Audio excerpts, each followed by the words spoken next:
So hello, we are doing the entire labor laws for EPFO EO, and we'll cover the entire labor laws using these 400 questions only. We have already completed 100 questions. Now let's start with our 101. Which of the following correctly defines retrenchment under section 200 of the Industrial Dispute Act 1947? So this section 200 of the Industrial Dispute Act is very important. This is about retrenchment. ठीक है, A, termination as a punishment, voluntary retirement, termination for any reason other than punishment, termination due to superannuation. So the correct answer is C, that is section 200 defines retrenchment as the termination of service for any reason whatsoever except as punishment, voluntarily retirement, superannuation, non-renewal of contract or ill health. So again, this is the same thing which I was saying. This is very important. Section 200 of retrenchment पहले भी कई बार पूछा है. We have already completed the entire accounting as well as auditing for the same. The questions are very easy from these portions as well. So go through those videos as well on the same channel. If you are unable to find it, do let me know. I'll provide you with the link. But those portions are also very important. At the same time, you will find a lot of important PDFs related to this exam as well as the other exams on the Telegram. The name is EDUASTRA. Under the Payment of Bonus Act, the minimum bonus payable even in loss-making years is 5% of salary or wage, 8.33% of salary or wage, 10% or 20%. You tell me, we have already done a similar question. What is it, A, B, C or D? So the correct answer is B, that is minimum statutory bonus is 8.33% or 100 rupees. Whichever is higher, maximum is 20%. Again, this is also one of the PYQs. 8.33%, we have already seen it. Maternity Benefit Act mandates how many weeks of paid maternity leave post 2017 amendments? 12 weeks, 18 weeks, 24 weeks, 26 weeks. So the correct answer is 26 weeks, that is D. The 2017 amendment increased paid maternity leave to 26 for the first two children. For the third and subsequent children, entitlement remains 12 weeks. Okay, so keep this thing as well in your mind. For 2, 26, after that 12. So if you are ready for 12, then only go for third, fourth and so on. And if you are willing to make arithmetic progression, then under EPF and MP Act, the current statutory employee contribution is 8%, 10%, 12 or 15%. So the answer is C, the standard contribution is 12% of basic wages plus your dearness allowance. Certain industries notified as weak may contribute 10%, but default remains kitna? 12. Then who appoints the inspector cum facilitator under the new labor codes? State government only, central government, appropriate government, labor commissioner. So the answer is appropriate government. Across all labor codes, enforcement authority lies with the appropriate government, defined based on industry establishment type. Which of the following is not included in wages under the code on wages? Basic pay, dearness allowance, then HRA or retaining allowance. So the answer is C, that is your HRA. The code on wages includes basic pay, DA and retaining allowances. HRA is excluded unless exclusion exceeded 50% of total remuneration. Then adjustment rules apply. Layoff under the Industrial Dispute Act occur when an employer is unable to provide work due to shortage of coal power, breakdown of machinery, natural calamity or stock accumulation. So now the options are like this: 1 and 2, 1, 2, 4, 1, 2, 3 and 4 and 1, 2, 3 and 4. So our answer is C, that is shortage of coal or power, breakdown of machinery, natural calamity, stock accumulation. Section 2 KKK states layoff includes non-availability of work due to shortage of material, power, breakdown, natural calamity and other connected reasons. Minimum number of workers required for a works committee under the Industrial Dispute Act: 25, 50, 75, 100. So the answer is D, that is 100. Works committees are compulsory in establishments with 100 or more workers. Again, this is also one of the PYQs. पहले आया है. Sexual harassment at workplace, POSH Act mandates internal committee for establishment with at least 5 employees, 10 employees, 15 employees, 20 employees. What is the answer? We have done this already. So the correct answer is 10 employees. We have done this multiple times. Then under the Payment of Gratuity Act, Minimum qualifying services 3 years, 4 years, 4 years, 240 days, 5 years. So answer is D, minimum qualifying services 5 years, except in case of death or disablement where no minimum service is required. Under the Factories Act, the maximum weekly working hours allowed are 40, 44, 48, 54. So the correct answer is C, very important question, 48. The statutory limit is 48 hours per week and 9 hours per day, subject to overtime rules. तो हमने इसका detail में भी explanation देखा है in the previous videos, so go and have a look कि weekly कितना days होना चाहिए and so on. So basically the answer is 48 hours per week. Then in plantations, which act governs labor welfare? Plantation Workers Act 1948, Plantation Labor Act 1951, Plantation Safety Act 1952, Worker Labor Act 1951. So the correct answer is B. Plantation Labor Act 1951 provides for housing, canteens, medical facilities and welfare officers. Again one of the PYQs.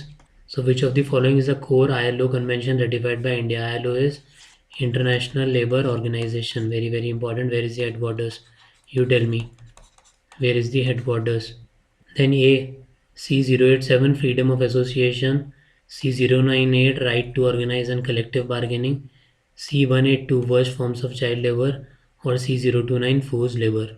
So the correct answer is C029 is the only one which is being ratified by India.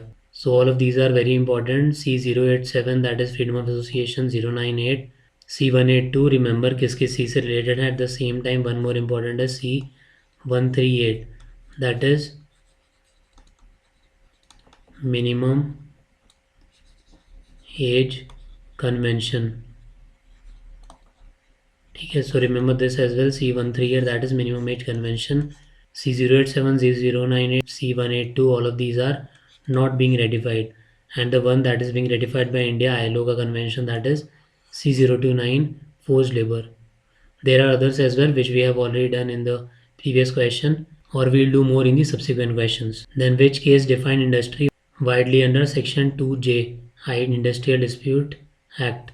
Bangalore water supply case, Sale versus Workman, DS Nagara case, Express newspaper case. So answer is A, Bangalore water supply case.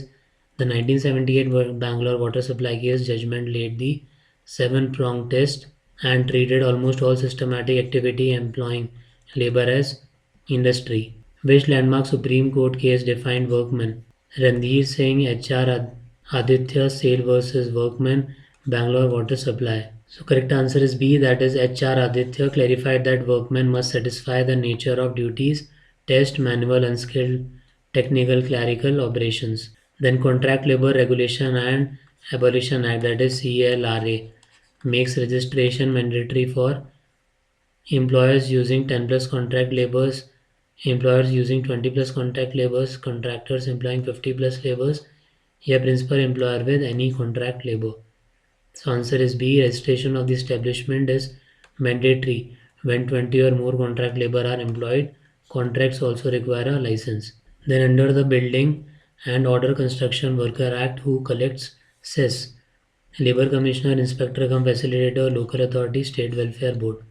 So the answer is C, Local Authority. Local authorities such as municipalities, panchayat collect 1 to 2% cess which is transferred to the BOCW Welfare Board. Then BOCW is Building and Other Construction Workers Act. Maximum work time permissible under Factories Act with state notifications. 50 hours per quarter, 100 hours per quarter, 75 hours per quarter, 125 hours per quarter. So the answer is D. Central limit is 50, but the state government exempting provisions practical limit often reach 125 hours per quarter. Under which act is appropriate government central for railways, mines and major ports? Industrial Dispute Act, EPF Act, Contract Labor Act, all of the above. So the answer is D, all of the above. Across most labor laws, establishments like railways, mines, ports, public sector undertaking, controlled industries fall under central government jurisdiction. Under the Social Security Code, gig workers are defined as traditional factory workers, platform-based independent workers, registered trade union members, casual workers in public sector undertaking. So the answer is B. Gig workers include platform-based labor providing service outside traditional employer-employee relationship, and online app-based services are being provided in this. Closure under Industrial Dispute Act requires prior permission under Chapter 5B when employees are 50 or more, 75 or more, 100 or more, 150 or more. So the answer is C, that is 100 or more. Industrial establishments are 100 or more workmen require prior government permission for closure under Section 25O. This applies to factories, mines and plantations. Again, one of the previous year questions. 100 or more. Retrenchment compensation is calculated at 7 days wages per year, 10 days wages per year, 15 days wages per year, 1 month wages per year. So the answer is C. Under section 25F, compensation must be 15 days average pay for every completed year of service or more than 6 months. Then layoff compensation under Industrial Dispute Act equals 25% of basic plus dearness allowance, 50% of basic plus dearness allowance, 75% of basic plus DNS allowance और full wages. Again repeated PYQ and हमने इस series में भी पहले किया है. So the answer is B. Section 25C provides 50% of basic pay plus DNS allowance for all days laid off excluding weekly holidays. Under the Gratuity Act, maximum gratuity payable current ceiling is 10 lakh, 15 lakh, 20 lakh or there is no ceiling. So the answer is C, that is 20 lakh. After 2018 amendment, the statutory ceiling is 20 lakh for all establishments covered by the Act. Gratuity formula is for monthly rated employees. So what is it? Basic plus dearness allowance divided by 20 into years. Basic plus DA divided by 26 into 15 into years. Basic plus DA divided by 30 into years or 50% of annual salary into years. So the answer is B, that is gratuity is equal to 15 by 26 into last drawn basic plus DA into completed years. So same thing here as well, that is basic plus DA into 15 into years and divide by 26. 26 is equal to working days in a month. Again one of the previous year questions. Then under EPF Act, pension under EPS is calculated using average of last 10 years salary, pensionable salary into pensionable service divided by 70, 50% of monthly salary or 20% of last drawn salary. So you tell me what is the correct answer for this. In the next we'll start with this question and we'll move ahead towards our goal to complete these 400 very important questions, and by this only we'll complete the entire labor laws. Don't worry, ये वाला zero ऐसे ही लग गया, it's not 4400 ही है. Okay, and you will find important PDFs on the Telegram. The name is EDUASTRA. If you have any other doubt, if you want any other resource, if you are preparing for any other exam, do let me know. I'll try to provide you with the right resource. At the same time, you'll find a lot of PDFs, a lot of updates on the Telegram channel. So that's it in this. All the very best and thank you.